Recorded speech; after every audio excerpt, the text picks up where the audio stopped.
Hello दोस्तों, आपका स्वागत है त्रिशक्ति एकेडमी में। और आज हम डिस्कस करेंगे उत्तराखंड पॉलिटेक्निक प्रवेश परीक्षा 2021 के लिए 500 प्लस क्वेश्चंस की सीरीज़ आज हम यहाँ पर शुरू करने जा रहे हैं।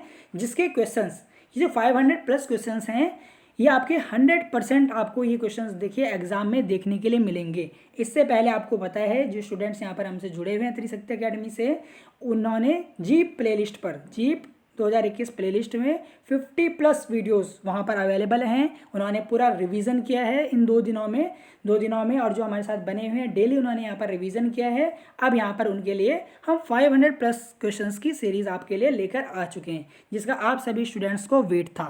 क्योंकि मैंने आपको बताया था कि एग्ज़ाम से पहले हम आपको 500 प्लस ऐसे क्वेश्चंस देंगे जो कि एग्ज़ाम में आपके 100% आपको देखने के लिए मिलेंगे। तो एग्ज़ाम में जाने से पहले जो स्टूडेंट्स एग्ज़ाम में जा रहे हैं, जीप का देने यानी पॉलिटेक्निक प्रवेश परीक्षा का एग्ज़ाम देने जा रहे हैं, तो जाने से पहले ज़रूर इन्हें देखें।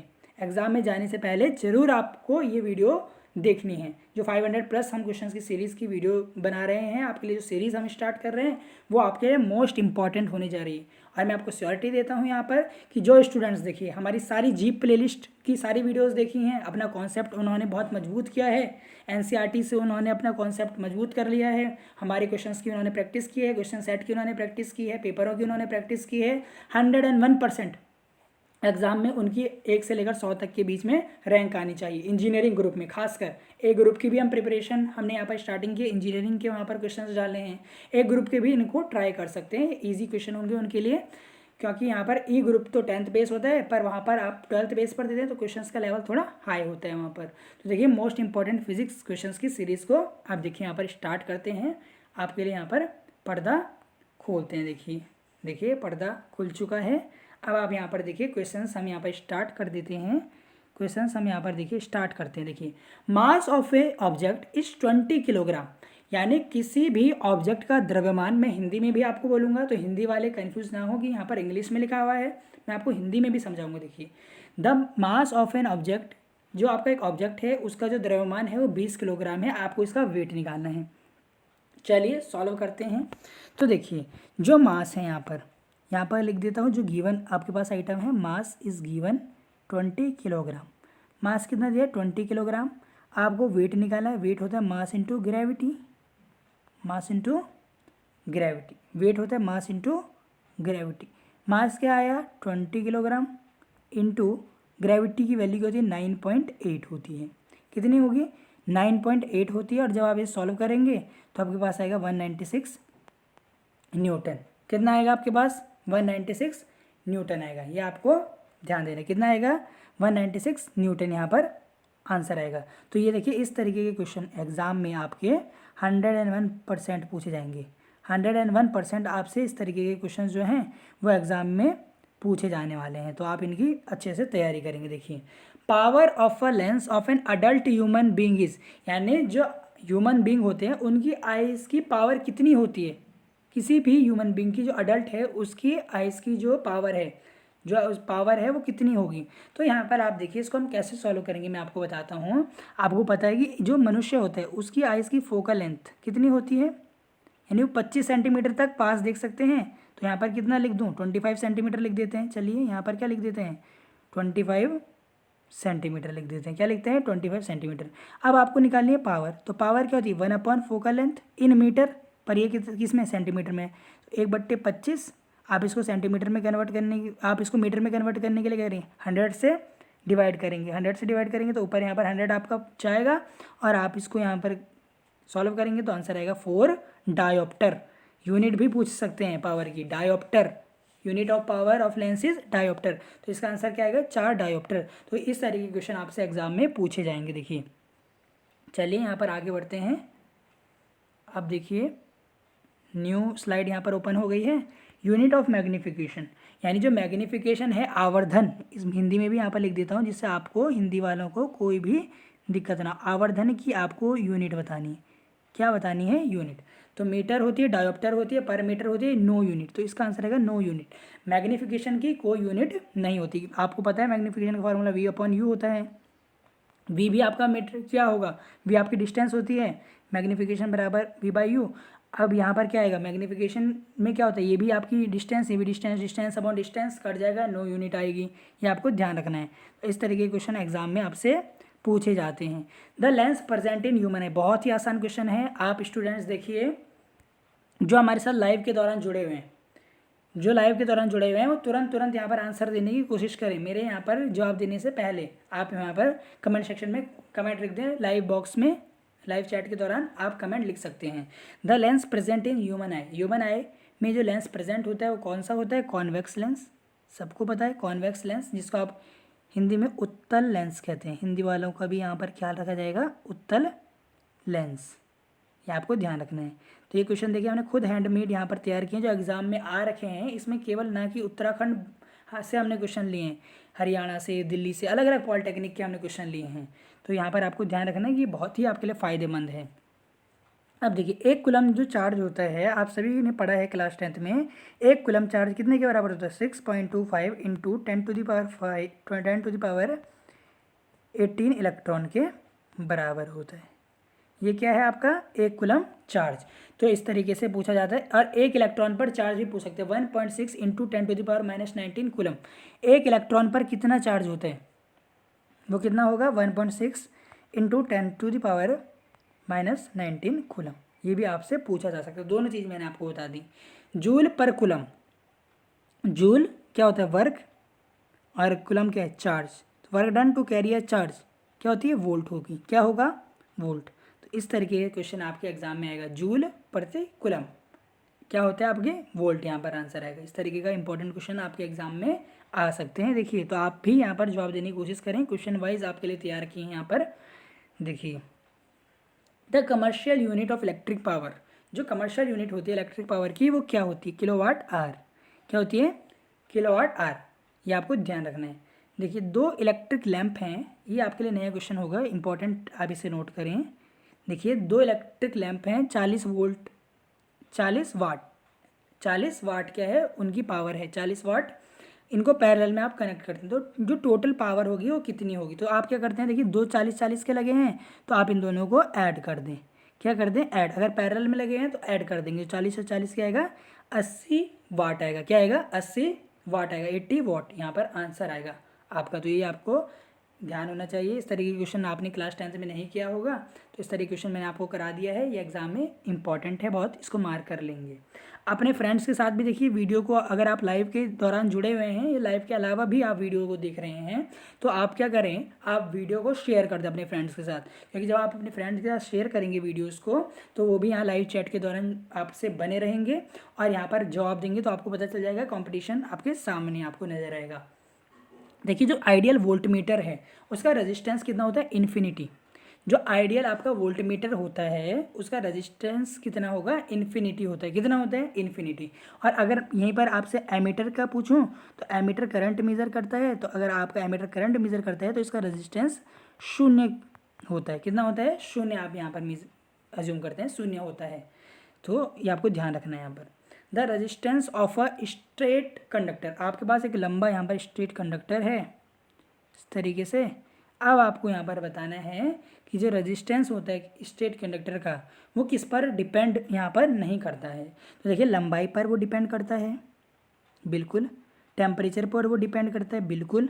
मटेरियल पर, कौन से मटेरियल का है, और ये करता है। अगर यहाँ पर शेप की जगह एरिया लिखा होता तो एरिया पर भी डिपेंड करना था उसने, तब आपको होता R directly proportional to L, directly proportional to A, और डायरेक्टली तभी यहाँ पर क्या बन जाता है आपका, मटेरियल के भी डायरेक्टली प्रोपोर्शनल होता है, टेम्परेचर के भी। तो आर यहाँ पर क्या आएगा आपका, आपको ध्यान रखना है यहाँ पर, आर बराबर रो एल ए, ये आप पढ़ते हैं फॉर्मूला, रजिस्टिविटी यहाँ से आती है, इससे भी आपसे क्वेश्चन बन सकते हैं, तो ये भी आपको ध्यान रखना है। तो यहाँ पर क्या इसका आंसर आएगा, इसका आंसर आपका shape.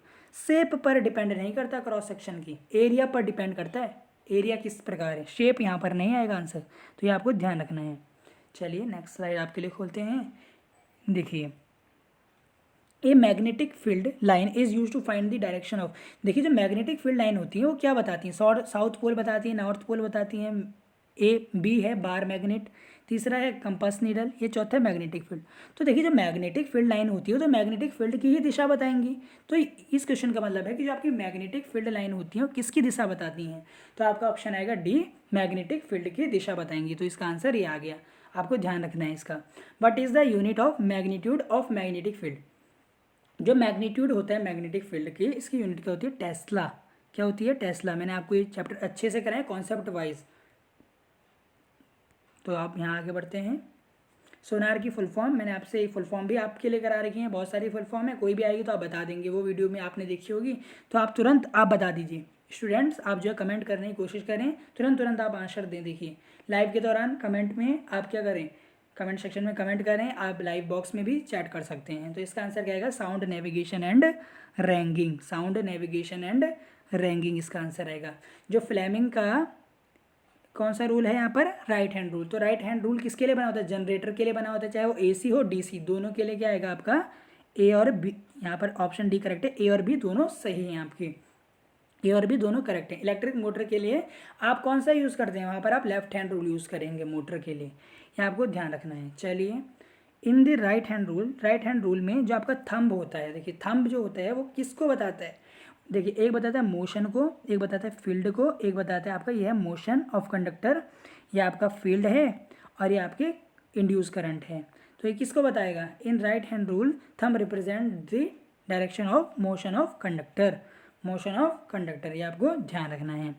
Accept iron, except iron, iron के अलावा another metal which is attracted by magnet, iron के अलावा ऐसा कौन सा मेटल है which is attracted by magnet, जिसको मैग्नेट के द्वारा क्या किया जाता है? अट्रैक्ट किया जाता है, मैग्नेट के द्वारा अट्रैक्ट। तो निकल, यहाँ पर आंसर क्या आएगा? निकल। आपको पता है मैग्नेट, आयरन को तो मैग्नेट खींचता ही अपनी तरफ, पर निकल को भी खींचेगा, निकल के पास इस तरीके की मैग्नेटिक प्रॉपर्टीज़ अवेलेबल होती हैं, ये आपको ध्यान रखना है। चलिए इन हाउसेज कलर, यहाँ पर कलर की स्पेलिंग आप सही कर लेंगे। इन houses colour of live wire, live wire का रंग क्या होता है? ब्लैक, रेड, येलो या ग्रीन। आपको पता है अर्थ वायर होगी तो आपकी जो वायर होगी वो ग्रीन रंग की होगी, इसी तरीके से अगर रेड होगी तो लिव वायर होगी। कौन सी वायर होगी? लिव वायर, ये आपको ध्यान रखना है। तो इसका आंसर क्या आएगा? रेड, ये आपको ध्यान रखना है। इलेक्ट्रिक सप्लाई इन होम्स और फैक्ट्रीज, होम में कितनी यहाँ पर आपकी सप्लाई आती है, कितनी वोल्टेज आती है? तो घरों में 220 वोल्ट आती है और फैक्ट्रीज में 440 वोल्ट आती है, क्योंकि वहाँ पे ज़्यादा मशीनरीज कार्य कर रही हैं, तो वहाँ पर देखिए ज़्यादा आपको वोल्टेज की आवश्यकता होती है, तो ये आपको ध्यान रखना है। चलिए यहाँ पर आगे बढ़ते हैं हम। Current is a dash quantity, current इसमें से कौन सी क्वांटिटी है ये आपको बताना है यहाँ पर। तो देखिए करंट कौन सी क्वांटिटी है? स्केलर है, वेक्टर है, बोथ है, नॉन ऑफ दीज है। तो करंट एक अदिश राशि होती है, अदिश यानी स्केलर क्वांटिटी, क्योंकि आपको पता है जो इलेक्ट्रॉन होते हैं वो हमेशा पॉजिटिव टू आपको नेगेटिव टर्मिनल ही आपके वहाँ पर फ्लो, करंट आपका कैसे तो बहता है, पॉजिटिव टू नेगेटिव बहता है, इलेक्ट्रॉन उसके उल्टे बहते हैं, ये आपको ध्यान रखना है। तो एक अदिश राशि होती है, इनकी जो डायरेक्शन होती है वो निश्चित होती है, अदिश राशि यहाँ पर आएगा, तो यानी स्केलर क्वांटिटी, ये आपको ध्यान रखना है। इसमें से किसकी यूनिट? 20वां क्वेश्चन देखिए, आप आंसर करें कमेंट सेक्शन में, साथ साथ आप आंसर करते रहिए। देखिए स्टूडेंट्स, इससे आपको पता चलेगा आपको कितना आ रहा है। Please share the video, share करें, देखिए ज़्यादा से ज़्यादा वीडियो को, प्लीज़ मैं आपसे रिक्वेस्ट करता हूँ स्टूडेंट्स, प्लीज़ वीडियो को शेयर करें ज़्यादा से ज़्यादा। अब देखिए 20 क्वेश्चन है, dash has the same unit as kinetic energy, इसमें से किसकी सेम यूनिट है काइनेटिक एनर्जी? पावर की वाट होती है, तो गलत हो गया। वर्क की, बिल्कुल, पॉजिटिव वर्क हो चाहे नेगेटिव वर्क हो चाहे वर्क हो, सबकी यूनिट जूल होगी आपकी, और काइनेटिक एनर्जी की यूनिट भी क्या होती है? जूल होती है। तो यहाँ पर आंसर क्या आएगा? बी, क्या आएगा? बी, वर्क की यूनिट जो होती है काइनेटिक एनर्जी की तरह सेम होगी। तो ये देखिए अब यहाँ से आपसे क्वेश्चन है, फोकल लेंथ, जो आपकी फोकल लेंथ होती है किसी भी स्पेरिकल मिरर में, ये देखिए ये आपका कोई स्पेरिकल मिरर है, ये तो वैसे मैंने इस तरीके से आपका एक मिरर बनाया है इस प्रकार। तो देखिए यहाँ पर आपकी एक रेडियस ऑफ कर्वेचर होता है और ये इसका यहाँ पर फोकस होगा। तो देखिए एफ बराबर, देखिए आपसे इसने पूछा फोकल लेंथ क्या होगी? आर का आधा, रेडियस ऑफ कर्वेचर का क्या होती है? आधा होती है, रेडियस ऑफ कर्वेचर का हाफ होती है, तो यहाँ पर क्या आएगा? Half of radius of curvature, ये आपको ध्यान रखना है। अब आप देखिए यहाँ पर एक क्वेश्चन है, refractive index of diamond, diamond का रिफ्रैक्टिव इंडेक्स आपको दिया है 2.42, find the speed of light in medium, आपको स्पीड ऑफ लाइट निकालनी है मीडियम में, क्या निकालनी है, स्पीड ऑफ लाइट निकालनी है। तो म्यू का फॉर्मूला क्या होता है, c/v, यानी velocity of light in vacuum, जो आपकी 3 × 10⁸ होती है, 8 होती है। ये आपको ध्यान रखना है, ये आप क्या करेंगे, इस चीज़ को आप ध्यान रखेंगे। अब देखिए यहाँ पर ये आपका आ गया इस तरीके से, ये आपका यहाँ पर आ गया। तो आप 3 × 10⁸ को 2.42 से जब आप डिवाइड करेंगे तो आपके पास c आ जाएगा, और वो आपके पास देखिए कितना आएगा, 1.24 × 10⁸ आएगा। आप निकाल के देख लीजिए चाहिए, इसी तरीके से आपका ये आंसर आएगा। इस तरीके क्वेश्चन एग्जाम में पूछे जाते हैं। देखिए ये जितने भी मैं आपको क्वेश्चन कर रहा हूँ प्रीवियस ईयर क्वेश्चन हैं, चाहे आप एग्जाम में बैठेंगे आपको इसी प्रकार के क्वेश्चन वहाँ पर देखने के लिए मिलेंगे। ई ग्रुप के लिए खासकर मैं बता रहा हूँ, ई ग्रुप के लिए, क्योंकि आपको पता है 90% स्टूडेंट्स ई ग्रुप का एग्ज़ाम देते हैं। तो यहाँ पर आप देखिए ई ग्रुप के लिए मोस्ट इंपॉर्टेंट है, आपको पावर निकालनी है इस कॉन्वेक्स लेंस की। तो भैया देखिए कॉन्वेक्स लेंस की आप पावर निकाल रहे हैं, तो पावर तो कॉन्वेक्स लेंस की कभी नेगेटिव में हो नहीं सकती। तो आपने ये देखा, अब इन तीनों में से कोई ऑप्शन आएगा आपका। तो देखिए पावर का फॉर्मूला होता है 1/फोकल लेंथ। फोकल लेंथ क्या है, 250 सेंटीमीटर। सेंटीमीटर में आपको मीटर में कन्वर्ट करना पड़ेगा, आएगा ऊपर 100, क्योंकि यहाँ पर आप इसको अब अपॉन में 100 करेंगे तो ये ऊपर चले जाएगा। और यहाँ पर ये आपके पास क्या आंसर आएगा, देखिए ये आंसर आएगा 2/5, यानी 0.4 डायोप्टर।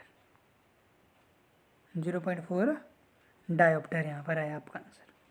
इस तरह के क्वेश्चन आपके एग्जाम्पल में आएंगे। अब देखिए पावर आपकी लेंस की नेगेटिव में दी है, तो यहाँ पर देखिए जब नेगेटिव में पावर दी है तो आपका कॉनकेव लेंस होता है। कैसा, कॉनकेव लेंस। और अगर पॉजिटिव होगी पावर तो आपका कॉन्वेक्स लेंस होता है। तो देखिए यहाँ पर उसने यहाँ पर आपसे कॉनकेव कॉन्वेक्स तो ऑप्शन में दिया ही नहीं, इन्होंने ऑप्शन में दिया कन्वर्जिंग डाइवर्जिंग। तो कॉनकेव लेंस कैसे होता है, डाइवर्जिंग होता है।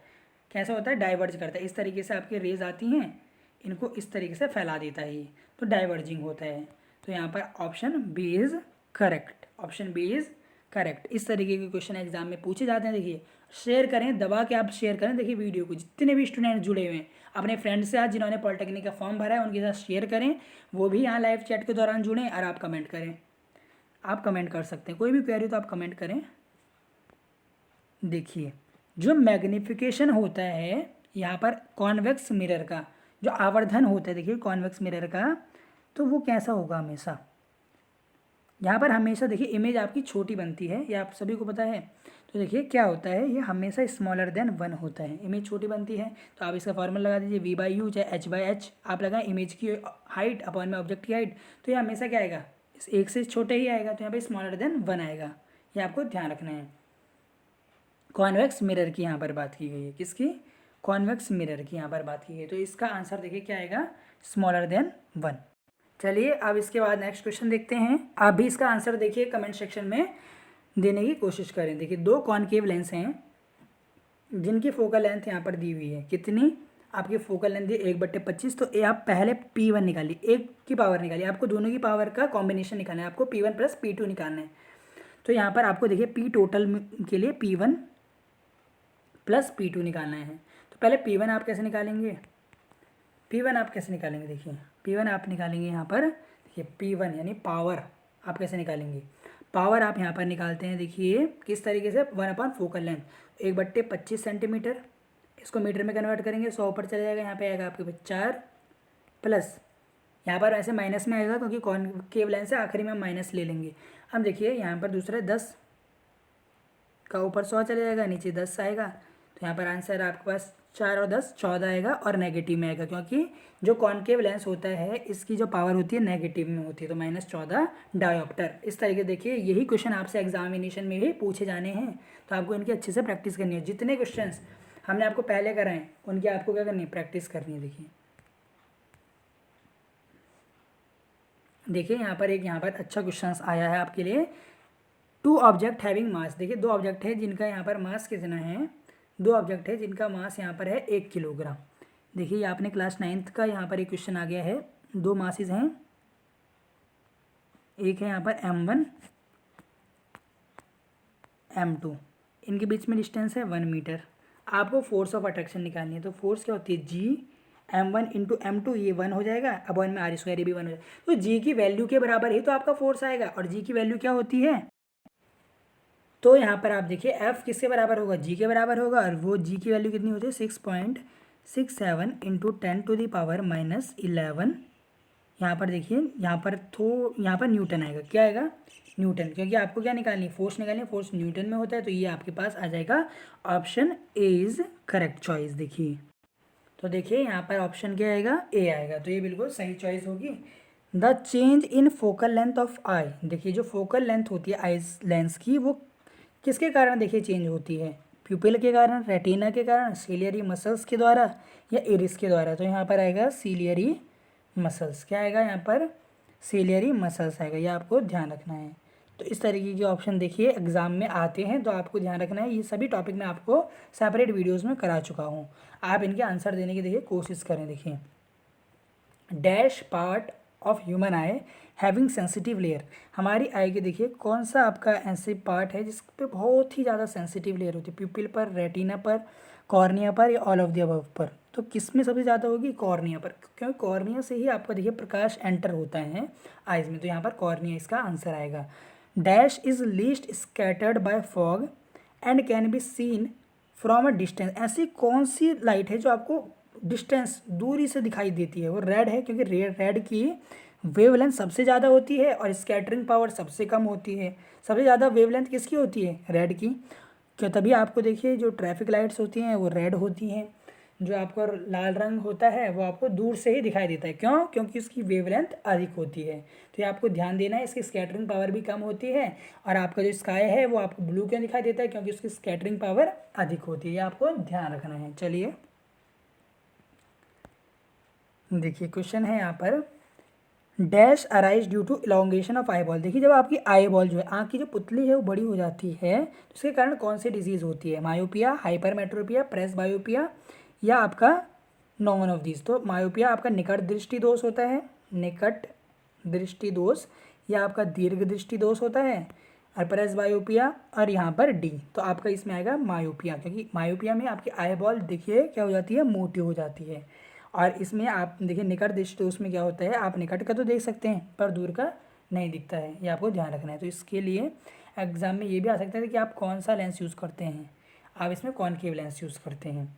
मैग्नीफिकेशन ऑफ सिंपल माइक्रोस्कोप, देखिए जो सिंपल माइक्रोस्कोप होता है इसके मैग्नीफिकेशन का फॉर्मूला क्या होता है, इसके मैग्नीफिकेशन का फॉर्मूला क्या होता है, 1+D/F, 1+D/F यहाँ पर इसका फार्मूला होगा। तो ये भी बहुत मोस्ट इंपॉर्टेंट है। मैंने आपको देखिए जब मैंने ये लेंस वाला चैप्टर आप लोगों को कराया है, तो मैंने इसमें इसके बारे में डिस्कशन किया है, किस तरीके से आप जो है लेंस का क्या निकालेंगे, मैग्नीफिकेशन का, यानी आवर्धन, क्योंकि देखिए सिंपल माइक्रोस्कोप में भी आप देखिए छोटी चीज़ों को बड़ा कर देखते हैं, इसलिए यहाँ पर ये क्वेश्चन देखिए मोस्ट इंपॉर्टेंट आपके लिए हो जाता है। तो इसका आंसर क्या आएगा, 1+D/F, क्या आएगा, 1+D/F। देखिए एग्जामिनेशन के लिए पॉइंट ऑफ व्यू से मोस्ट इंपॉर्टेंट है। जो डी होता है, डी क्या होता है, देखिए डी होता है, देखिए जो आपकी आंख से आसानी से दिख जाए, तो डी को आप 25 सेंटीमीटर लेते हैं, एफ आपकी फोकल लेंथ आपके यहाँ पर हो जाती है 25 सेंटीमीटर, यहाँ पर आप इसे लेते हैं, तो ये आपको ध्यान रखना है। चलिए नेक्स्ट पर्दा खोलते हैं, इसमें से आपको बताना कौन सा रॉन्ग है, इसमें से आपको बताना देखिए कौन सा रॉन्ग है, चूज़ द रॉन्ग वन। तो आपको पता है पी बराबर वी इंटू आई तो होता है, ये तो सही है। पी बराबर देखिए यहाँ पर I²R लिखा हुआ है, यहाँ पर I²R है, बिल्कुल ये हो सकता है, ये क्योंकि V बराबर IR होता है इसलिए ये हो सकता है। इसका मतलब सी ऑप्शन जो है वो करेक्ट नहीं होगा, सी ऑप्शन करेक्ट नहीं हो सकता। देखिए VR, तो आपको इसमें सी ऑप्शन लगाना है, पावर का फार्मूला ये नहीं है। कौन सा डिवाइस आप यूज़ करते हैं इलेक्ट्रिक करंट को प्रोड्यूस करने के लिए, तो इसका क्या आंसर आएगा, देखिए इसका आंसर आएगा आपका जनरेटर। जनरेटर आपका एक ऐसा डिवाइस होता है कि जो मैकेनिकल एनर्जी को आपकी इलेक्ट्रिकल एनर्जी में कन्वर्ट करता है, किसको, मैकेनिकल को इलेक्ट्रिकल में कन्वर्ट करता है, ये आपको ध्यान रखना है। और ये किस पर बेस होता है, फ्लेमिंग के राइट हैंड रूल पर बेस होता है। देखिए at the time of short circuit the current in this circuit, देखिए जब शॉर्ट सर्किट होता है तो क्या होता है, रिड्यूस होता है करंट आपका, does not change very continuously, या इंक्रीज हैवीली, यानी देखिए जब शॉर्ट सर्किट होगा आपका, जब शॉर्ट सर्किट होता है तो आपका करंट क्या होता है, इंक्रीज करता है हैवीली, इंक्रीज करता है हैवीली, तभी तो देखिए सर्किट आपका शॉर्ट हो जाता है। देखिए जब करंट ज़्यादा बहेगी तभी तो आपका शॉर्ट सर्किट होगा। ओवरलोडिंग की कंडीशन में आपका शॉर्ट सर्किट होता है, तो यहाँ पर करंट आपकी इंक्रीज हो जाती है हैवीली, तो आपको ध्यान रखना है। In the electric motor we find the direction of force Fleming right hand rule. जो आपका इलेक्ट्रिक मोटर होती है उसमें आप डायरेक्शन ऑफ फोर्स को कैसे फाइंड आउट करते हैं? फ्लेमिंग के राइट हैंड रूल से, फ्लेमिंग के लेफ्ट हैंड रूल से। तो यहाँ पर लेफ्ट हैंड रूल आएगा बिल्कुल, क्योंकि लेफ्ट हैंड रूल से आप मोटर से डिपेंडेंट होता है, मोटर की आप दिशा निकालते हैं किस डायरेक्शन में फोर्स लगेगी, तो ये आपको ध्यान रखना है। इस तरह के क्वेश्चन एग्जाम में पूछे गए हैं, तो ये आपको ध्यान रखना है question. Object having weight of 180 Newton, यानी एक ऑब्जेक्ट है जिसका वेट क्या है 180 न्यूटन है, तो उसी ऑब्जेक्ट का आपको वेट कैलकुलेट करना है मून पर। तो मून पर आपका वेट क्या हो जाता है 1/6 होगा। तो 180 न्यूटन अगर वेट है, इसका 1/6 से क्या होगा 30 न्यूटन। तो अगर आप धरती पर 180 न्यूटन के हैं, 180 न्यूटन के हैं, तो आप जो है वहाँ पर यानी मून की सरफेस पर कितने न्यूटन के होंगे 30 न्यूटन के। इस तरह के क्वेश्चन एग्जाम में पूछे जाते हैं। देखिए the first law of motion, जो पहला लॉ है मोशन का, उसको क्या कहते हैं? लॉ ऑफ इनर्शिया कहते हैं, जड़त्व का नियम कहते हैं। क्या कहते हैं? जड़त्व का नियम भी आप इसे कहते हैं। क्या कहते हैं? जड़त्व का नियम, लॉ ऑफ इनर्शिया भी आप इसको कह सकते हैं। तो ये इंपॉर्टेंट क्वेश्चन हैं, जितने भी मैं आपको क्वेश्चन करा रहा हूँ आप इनके जवाब देने की कोशिश करें। चलिए, जो इलेक्ट्रिक फ्यूज होता है किससे मिलकर बना होता है? टिन और लेड से, बिल्कुल सही। कैलकुलेट द वर्क, आपको वर्क निकालना है। यहाँ पर आपको चार्ज दिया है, क्यू दिया है 12 कूलम, पोटेंशियल डिफरेंस वी दिया है आपको 60 वोल्ट, आपको वर्क निकालना। तो पोटेंशियल डिफरेंस का फॉर्मूला क्या होता है आपका? Work done to carry a charge. तो यहाँ पे इसकी मल्टीप्लाई इधर कर देंगे तो वर्क आ जाएगा वी इंटू क्यू। तो वी क्या है आपके पास? वी है 60 इंटू 12, 720। यहाँ पर क्या आएगा? यहाँ पर देखिए वर्क की यूनिट यहाँ पर गलत टाइप हो गई है। यहाँ पर क्या आएगा? वर्क की यूनिट क्या आएगी आपकी? जूल में आती। वर्क की यूनिट आपकी जूल में आएगी। किस में आएगी? जूल में आएगी। तो ये आपको ध्यान रखना है। यहाँ पर क्या आएगा आपके सारे ऑप्शंस में? आप एक चीज़ करेक्ट कर लें कि यहाँ पर जो ऑप्शन है ये जूल आएगी, क्योंकि वर्क की यूनिट तो जूल ही होती है। आपको वर्क निकालना तो 720 यहाँ पर सही ऑप्शन होगा। आई होप ये आप समझ चुके हैं। और आप देखिए ज़्यादा से ज़्यादा वीडियो को शेयर करें, मैं आपसे ये रिक्वेस्ट करूँगा स्टूडेंट्स। इसमें से आपको बताने कौन सी वेक्टर क्वांटिटी नहीं है। वेलोसिटी वेक्टर है बिल्कुल, फोर्स भी वेक्टर है, वेक्टर नहीं सदिश, जिनके पास परिणाम भी है और दिशा भी है, परिमाण भी है कुछ, दिशा भी है। तो देखिए सदिश आप इसे बोलते हैं। तो कौन सा है इसमें? नहीं है, एनर्जी नहीं है बिल्कुल। तो इसका ऑप्शन आएगा सी, एनर्जी। लाइट जो प्रोपागेट होती है किसके फॉर्म में प्रोपागेट होती है लाइट? इलेक्ट्रोमैग्नेटिक वेव के, ट्रांसवर्स वेव के, मैग्नेटिक वेव के, या लॉन्गिट्यूडनल वेव के? तो इसका आंसर आएगा क्या आएगा? Electromagnetic wave. इलेक्ट्रोमैग्नेटिक वेव के रूप में आपकी जो लाइट वेव है वो ट्रैवल करती है। ट्रांसवर्स वेव में क्या आएगा? आपके ओशन की जो लेयर्स होती हैं, ओशन की जो लेयर होती हैं वो आपकी ट्रांसवर्स वेव में आती हैं। जो आपकी साउंड वेव है वो आपकी लॉन्गिट्यूडनल वेव होती है। इस तरीके से कोई भी वेव से आपसे क्वेश्चन पूछा जा सकता है। आपको प्राइमरी रंग बताने हैं यहाँ पे, प्राइमरी रंग आपको यहाँ पर बताने हैं। तो क्या होते हैं? रेड, ब्लू और ग्रीन। क्या होंगे? रेड, ब्लू और ग्रीन, तीन आपके प्राथमिक रंग होते हैं, रेड, ब्लू और ग्रीन। तो आई होप ये आपको समझ में आ गए हैं। ये क्वेश्चन मैं बहुत बार आपको करा चुका हूँ। देखिए जब आप किसी दो पैरेलल प्लेट के बीच में आप किसी ऑब्जेक्ट को रखते हैं तो आपको कितने इमेज फॉर्म होंगे? तो देखिए इनके बीच में एंगल कितना है? 0 डिग्री का एंगल है। देखिए एक मिरर इधर रखा हुआ है, एक मिरर इधर रखा हुआ है, इनके बीच में कितना डिग्री का एंगल है? बिल्कुल कोई भी एंगल नहीं बना रहा है इनके बीच में। दो पैरेलल में मिरर हैं आपके, उनके बीच में तो कोई एंगल है ही नहीं, तो 0 एंगल है। तो देखिए इसका फार्मूला होता है 360 अपॉन में थीटा, जो इनके बीच में थीटा दिया होता है -1 आप करते हैं। तो यहाँ पर देखिए थीटा तो 0 है, तो जब आप 360 अपॉन 0 करेंगे तो यहाँ पे 0 - 1 इन्फिनिटी आएगा। यहाँ पर आंसर क्या आएगा आपका? इन्फिनिटी आएगा। देखिए क्या आएगा? इन्फिनिटी, क्योंकि यहाँ पर आप 0 से इसको डिवाइड कर रहे हैं, तो 1/0 क्या होता है? इन्फिनिटी होता है। इन्फिनिटी में आप एक घटाएंगे तो इन्फिनिटी तो आएगा। इस तरह के क्वेश्चन आपसे एग्जाम में पूछे जाते हैं। देखिए अगर आपसे पूछते हैं कि यहाँ पर दो मिरर के बीच में 60 डिग्री है एंगल, तो आप आसानी से बोल सकते थे 360 अपॉन में 60, यहाँ पर आप काट देते 6 में से गए 5, बोलते कि 5 इमेज आपकी बनेंगी, तब आपका ये फॉर्मूला मतलब सही आपको इमेज देता। पर आपके दो पैरेलल मिरर हैं, यानी उनके बीच में एंगल कुछ है ही नहीं। तो इस तरह के क्वेश्चन आपसे एग्जाम में पूछे जाएंगे। देखिए अब यहाँ आगे बढ़ते हैं। इसमें से आपको बताना कौन सी कांस्टेंट क्वांटिटी नहीं है। मास कांस्टेंट रहता है हमेशा, बिल्कुल वेट आपका कांस्टेंट नहीं रहता है। बी ही ऑप्शन आपको दिख लिया। जैसे मैंने अभी आपको सवाल कराया था कि अगर आपका वेट पृथ्वी पर इतना है तो चंद्रमा पर कितना होगा, तो आपने देखा 1/6 हो गया। तो वेट आपका बदल सकता है पर मास हमेशा कांस्टेंट रहेगा। देखिए जो डेंटिस्ट आपका जो मिरर यूज़ करते हैं वो कॉनकेव मिरर यूज़ करते हैं। कौन सा मिरर यूज़ करते हैं? कॉनकेव मिरर यूज़ करते हैं, जिससे आपकी जो इमेज होती है वो मैग्नीफाई हो जाती है। तो आपको कैसी इमेज दिखती है? आपको कैसी इमेज वहाँ पर दिखती है?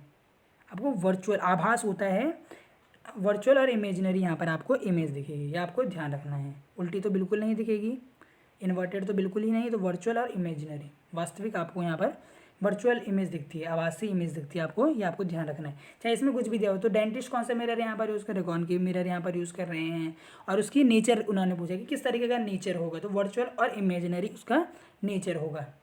इस तरीके के क्वेश्चन देखिए, मोस्ट इंपॉर्टेंट क्वेश्चन मैंने आपके लिए लिए हैं।